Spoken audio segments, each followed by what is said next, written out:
আজকে এয়ারপোর্টের মধ্যে কি হইতেছে দেখেন, এই যে দেখেন সিকিউরিটি, এই যে দেখেন কেমনে রাইফেল দিয়ে তাকে বাইরে, আহারে আজকে এমন মায়ের মারছে তাকে, একদম রক্তাক্ত করে ফেলছে তাকে, রক্ত বাইর করে দেখেন কেমনে ধইরা বাইর করে নিতেছে তাকে।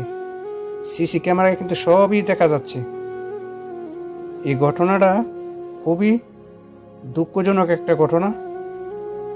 এই সিকিউরিটির সকল প্রবাসীর পক্ষ থেকে তাকে কঠিন শাস্তি দেওয়া হোক, এটাই চাই। আজকের এই ঘটনার জন্য সকল প্রবাসী ভাইদের পক্ষ থেকে তীব্র প্রতিবাদ জানাচ্ছি এবং নিন্দা জানাচ্ছি।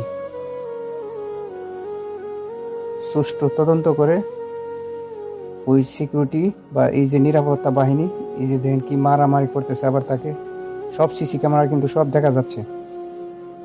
এই নিরাপত্তা সিকিউরিটির আইনের আওতায় আনা। Likey